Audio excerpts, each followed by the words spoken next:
తెలుగు తెలంగాణలోని ప్రముఖ పుణ్యక్షేత్రమైన కాళేశ్వరంలో సరస్వతి నది పుష్కరాలు అత్యంత వైభవంగా ప్రారంభమయ్యాయి. జయశంకర్ భూపాలపల్లి జిల్లాలో గోదావరి ప్రాణహిత నదులతో పాటు అంతర్వాహినిగా ప్రవహించే సరస్వతి నది కలిసే త్రివేణి సంగమం వద్ద ఈ పుష్కర వేడుకలు ఆధ్యాత్మిక శోభను సంతరించుకున్నాయి. ముఖ్యమంత్రి రేవంత్ రెడ్డి, రాష్ట్ర మంత్రులు పొన్నం ప్రభాకర్, దుద్దిల శ్రీధర్బాబు, పొంగులేటి శ్రీనివాస్ రెడ్డి పుష్కరాల్లో పాల్గొన్నారు. ముఖ్యమంత్రి రేవంత్ రెడ్డి తదితరులు పవిత్ర త్రివేణి సంగమంలో పుష్కర స్నానం ఆచరించారు. అనంతరం నది మా తల్లికి ప్రత్యేక పూజలు నిర్వహించారు, హారతి సమర్పించారు.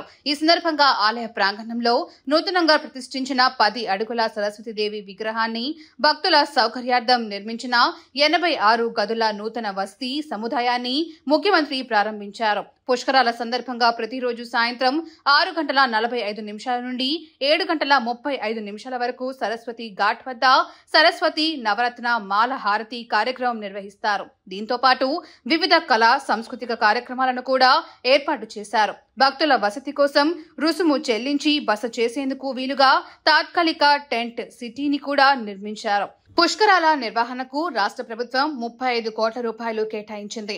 ఈ నిధులతో భక్తులకు తాగునీటి సౌకర్యం, పారిశుద్ధ్య నిర్వహణ, స్నాన గదుల నిర్మాణం, రహదారుల మరమ్మతులు, వాహనాల పార్కింగ్ వంటి విస్తృతమైన ఏర్పాట్లు చేశారు.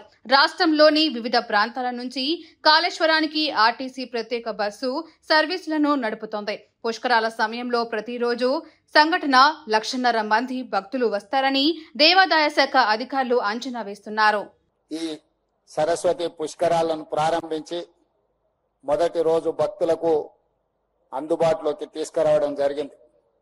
తెలంగాణ రాష్ట్ర ప్రభుత్వం మన సాంప్రదాయాలను కాపాడి ప్రజలకు అవసరమైన అన్ని మౌలిక వసతులు కల్పించడం ద్వారా మన సంస్కృతిని, సాంప్రదాయాలను శాశ్వతంగా భవిష్యత్ తరాలకు అందించడానికి అవసరమైన అన్ని కార్యక్రమాలను మనం తీసుకొని ముందుకు వెళ్తున్నాం.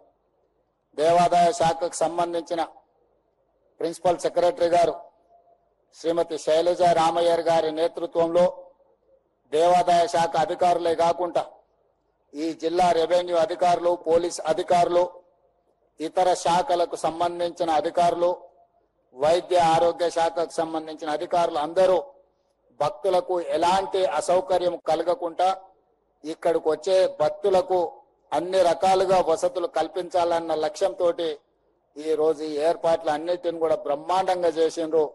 ప్రత్యేక ఆకర్షణగా ఈ రోజు సుదూర ప్రాంతాల నుంచి వచ్చే భక్తులకు ఇబ్బంది కలగొద్దు అని ఒక టెంట్ సిటీని కూడా ఏర్పాటు చేసి ఒక అద్భుతంగా ఈరోజు తెలంగాణ రాష్ట్రంలో ఈ పుష్కరాలను నిర్వహిస్తున్నందుకు అధికారులందరినీ కూడా మనస్ఫూర్తిగా నేను అభినందిస్తున్నా. తెలంగాణ రాష్ట్రం వచ్చిన తర్వాత ఈ పుష్కరాలు మొట్టమొదటిసారి రావడం జరిగింది.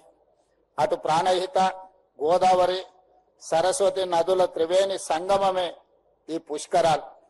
పుష్కర స్నానం చేస్తే మనం ఏవైనా తప్పులు చేస్తే వాటన్నిటిని కూడా ఇక్కడ ముక్తి లభిస్తుంది అని చెప్పి మన సాంప్రదాయం చెప్తుంది.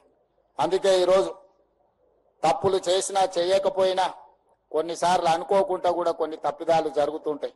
అందుకే భక్తులు అందరూ ఈ ప్రాంతానికి వచ్చి సరస్వతి పుష్కరాలలో గోదావరి నదిలో ఈ రోజు పవిత్ర స్నానం చేయడం ద్వారా ఒక మంచి సాంప్రదాయానికి తెరలేపాల్సిన అవసరం ఉన్నది.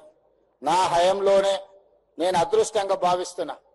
ఈ సరస్వతి పుష్కరాలే కాదు, తొందరలోనే గోదావరి పుష్కరాలు, కృష్ణా పుష్కరాలు, సమ్మక్క సారలమ్మకు సంబంధించిన జాతర ఇవన్నీ కూడా రాబోయే 3 సంవత్సరాలలో తెలంగాణ రాష్ట్ర ప్రభుత్వం నిర్వహించే అదృష్టం నాకు కలగడం నేను చాలా సంతోషంగా, అదొక ఆశీర్వాదంగా నేను భావిస్తున్నాను.